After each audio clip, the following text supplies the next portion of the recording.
Good evening, whenever, good morning, whenever you happen to see this video, listen to it. Continuing with the reading of Mr. Bert Hellinger's book, A Philosophy of Being, Rising in Love, editorial Hellinger Sciencia, published copyright 2008. The Orders of Love Between Parents and Children. Completeness. Closely connected to the ties of fate is the order of completeness in the kinship systems. A very powerful sense of order makes sure that each member of the kinship system continues to belong to it, no matter what the circumstances, even beyond death. The kinship group encompasses its dead members as much as its living members, usually as far back as the third generation, but often far beyond. When a member of a kinship group is lost, for instance, because his or her belonging is refuted, or merely because he or she has been forgotten, then within the system there is an irresistible impulse to recreate the system's original completeness.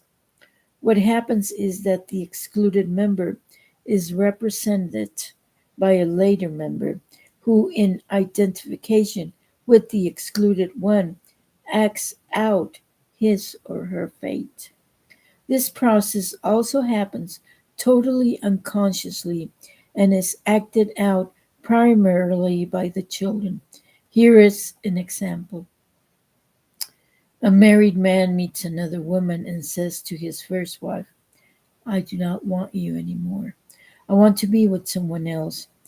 He then has children with his new wife. One of the children of that union will represent the abandoned first wife by carrying the same feelings of hatred, rejection, or grief that the deserted wife experienced. Neither the child nor the parents may be aware of this identification.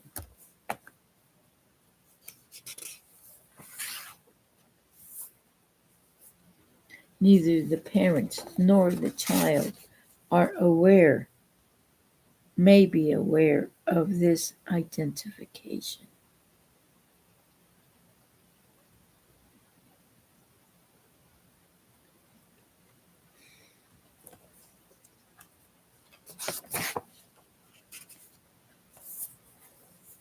Tribal liability. In a kinship group, innocent members often have to pay the price for the guilt of other members. The purpose of this is to atone for and make good an injustice that was committed by earlier members.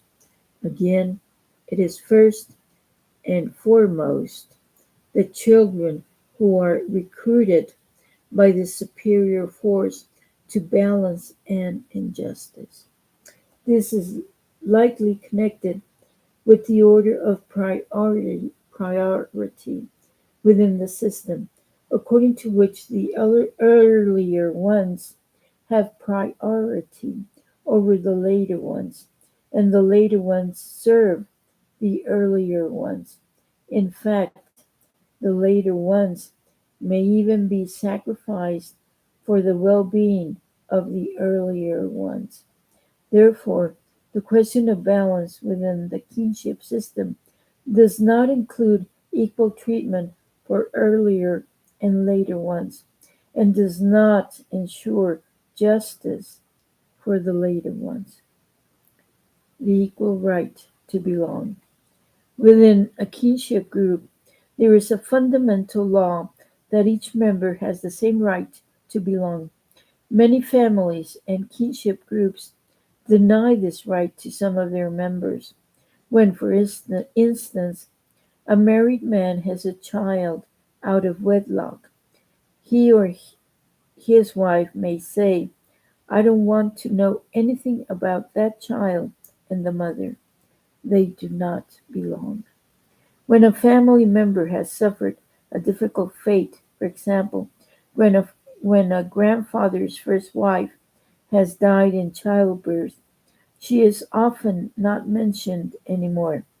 This is generally because the other family members are frightened by her fate, and so she is treated as though she no longer belongs to the group. Or there might be a family member who did not conform to family rules and was told by the others, "You are a disgrace to us. We will have nothing more to do with you."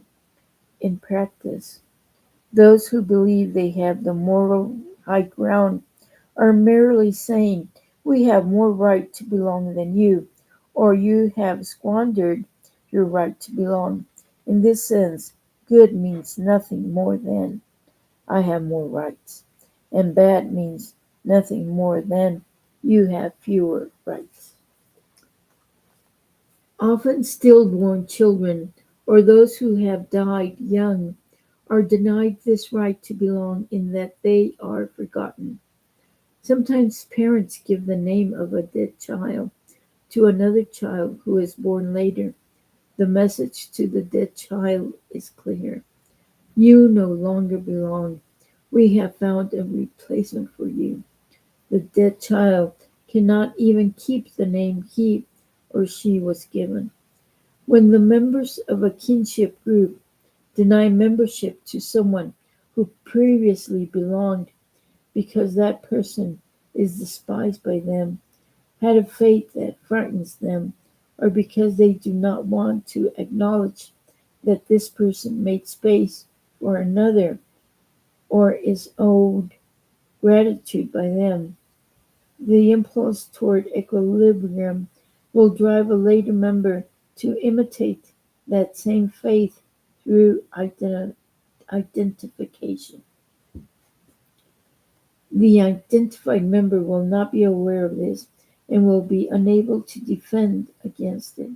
Whenever a member is denied the right to belong, there will be an irresistible force to reinstate the previous existing wholeness of the group. To compensate for the injustice, the excluded member will be represented and imitated through someone else. In this context, surviving relatives of a family member who has died often experience their own survival as an injustice and consequently feel guilty. Their longing to compensate for this injustice is fulfilled by limiting their own lives without being clear about why they do it. Oh dear.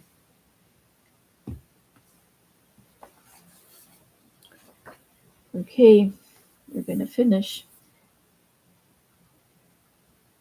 Wait a minute. No, no. The next is the orders of love on page 42. We will continue this on another video. Yes. Thank you very much.